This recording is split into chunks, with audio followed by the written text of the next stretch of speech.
Hello दोस्तों, welcome back to my YouTube channel. तो दोस्तों, आज हम इकोनॉमी का दूसरा वीडियो अपलोड कर रहे हैं। हमने पहले वीडियो में पढ़ा था इन्फ्लेशन के बारे में। इन्फ्लेशन के बारे में हमने पढ़ा था इंट्रोडक्शन इंट्रोडक्शन इन्फ्लेशन का इंट्रोडक्शन पढ़ा था, और दूसरा पढ़ा था टाइप ऑफ इन्फ्लेशन। तो टाइप ऑफ इन्फ्लेशन में भी इन्फ्लेशन जो होता है वह दो प्रकार से, मतलब टाइप ऑफ इन्फ्लेशन जो होता है वह दो प्रकार से होता है। एक तो हमारा होता है कारणों के आधार पर, दूसरा होता है दरों के आधार पर। तो कारणों के आधार पर हमने देख लिया था। कारणों के आधार पर तीन प्रकार की जो होती है मुद्रास्फीति होती हैं। एक तो हमारा होती है मांग जनित मुद्रास्फीति, दूसरा होती है लागत जनित मुद्रास्फीति, और तीसरा होती है संरचनात्मक मुद्रास्फीति। तो हमने यह तीनों प्रकार की मुद्रास्फीति को और उसके कारण और उसके प्रभाव को हमने देख चुका है अगले वीडियो में। अगर आपने नहीं देखा है तो आप जाकर के उस वीडियो को देखिए। और दूसरा हमारा है दरों के आधार पर मुद्रास्फीति। तो दरों के आधार पर मुद्रास्फीति होती हैं चार प्रकार से। दरों के आधार पर मुद्रास्फीति को चार प्रकार से बांटा गया है। तो चार प्रकार से जो होती हैं उसमें कौन कौन से होते हैं? सबसे पहले होती हैं रेंगती हुई मुद्रास्फीति, जिसे क्रीपिंग इन्फ्लेशन भी कहते हैं। दूसरा जो हमारी होती है वह चलती हुई मुद्रास्फीति होती है। और तीसरा जो हमारा होता है वह भागती हुई मुद्रास्फीति होती है। और चौथा जो होता है चरम चरम मुद्रास्फीति, यानी कि हाइपर इन्फ्लेशन। अब हम देखेंगे एक एक करके, सभी को देखने का प्रयास करेंगे। तो सबसे पहले हमारा आता है रेंगती हुई मुद्रास्फीति। रेंगती हुई मुद्रास्फीति से क्या आशा है? इसमें आशा है कि जब मुद्रास्फीति की दर 3% हो तो यह रेंगती हुई मुद्रास्फीति कहलाती है। यह किसी भी अर्थव्यवस्था के लिए अच्छा संकेत होता है।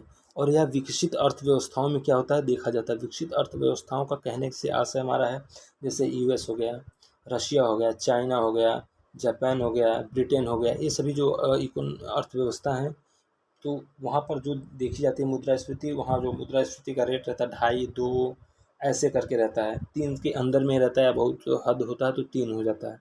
और उसके बाद अगर देखा जाए तो यहाँ जो मांग होता है, डिमांड जो होती है वह लगातार बनी रहती है, तो जिसके कारण यहाँ पर आर्थिक समृद्धि की दशा हमेशा बनी रहती है। तो रेंगती हुई अर्थव्यवस्था से आशय यही है कि जब मुद्रास्फीति का दर 3% हो और उसमें क्या हो तो वह हमारी रेंगती हुई मुद्रास्फीति कहलाएगी। और जो अगर इसका प्रभाव देखा जाए तो यह विकसित अर्थव्यवस्थाओं में देखी जाती है, और इसमें मांग जो होता है हमेशा बना रहता है और समृद्धि होती रहती है। दूसरा हमारा देखा जाता है तो चलती हुई मुद्रास्फीति, इसको हम वॉकिंग एंड ट्रोटिंग इन्फ्लेशन भी कहते हैं। तो इसमें इसका मतलब क्या होता है रेंज चलती हुई मुद्रास्फीति का?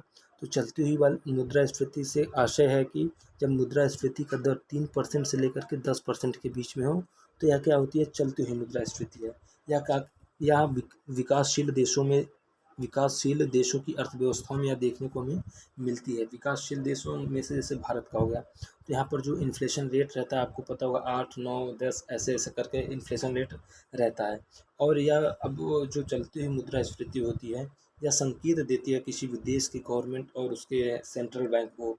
जैसे भारत का जो सेंट्रल बैंक है वह आरबीआई है, और गवर्नमेंट दोनों मिलकर क्या करेगी, अब उसको मुद्रास्फीति को रोकने का प्रयास करेगी। अगर अब यहाँ से मुद्रास्फीति को अगर उसने रोकने का प्रयास नहीं किया तो आगे चल के जो इन्फ्लेशन रेट होगा, क्योंकि इसमें जो होता है इन्फ्लेशन का जो कारण इसमें होता है वह एक तो हमारा हो जाता है मांग हो जाता है, दूसरा हमारा हो जाता है लागत, और तीसरा संरचनात्मक, यानी कि इसमें तीनों प्रकार के मुद्रास्फीति के जो कारण होते हैं वे निहित होते हैं, जिस कारण अब ये जो इन्फ्लेशन यहाँ पर होता है वह हाई होता है। अगर इसको अब नियंत्रण नहीं किया जाएगा तो यह किसी भी सरकार के नियंत्रण से बाहर चली जाएगी, और सरकार के नियंत्रण से बाहर जाने का मतलब है कि हाइपर इन्फ्लेशन तक पहुंच सकती है। तो अब सरकार को इसको क्या किया जाना चाहिए? नियंत्रण करने का प्रयास किया जाना चाहिए। आरबीआई को भी प्रयास करना चाहिए साथ में मिल करके।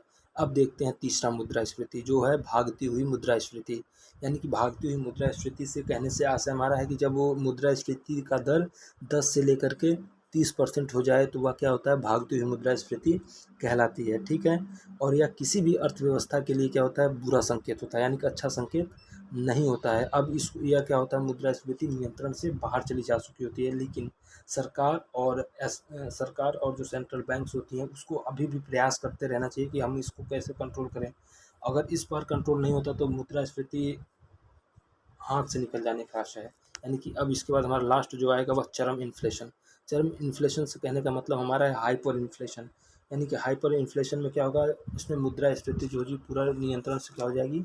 बाहर हो जाएगी, और अर्थव्यवस्था के लिए या किसी भी अर्थव्यवस्था के लिए बुरा संकेत होता है। या मुद्रास्फीति के तीनों कारक इसमें होते हैं। तीनों कारक कहने का मतलब हमारा है लागत जनित मुद्रास्फीति, मांग जनित मुद्रास्फीति और तीसरा हमारा संरचनात्मक मुद्रास्फीति। तीनों इसमें कारण क्या होता है, निहित होता है, या किसी भी अर्थव्यवस्था के सबसे बुरा बुरा बुरा संकेत होता है। तो दोस्तों आज हमने देखा है कि मुद्रास्फीति के दरों के आधार पर जो प्रकार होते हैं उसको देखा है। अब आगे की वीडियो में हम देखेंगे आपको मुद्रास्फीति संबंधित कुछ महत्वपूर्ण अवधारणाएं देखेंगे, जिसमें से मुद्रास्फीति की जो अवधारणाएं होती हैं उसमें आ जाएंगे हमारे अपस्मृति, अविस्मृति, समस्मृति या इन्फ्लेशन टैक्स या स्टैगफ्लेशन। ये सभी हम आपको आगे की वीडियो में प्रोवाइड कराते रहेंगे। तो अगर आपको वीडियो अच्छी लगती है तो वीडियो को लाइक कीजिए, शेयर कीजिए और साथ ही साथ हमारे चैनल को सब्सक्राइब कीजिए। जय हिंद।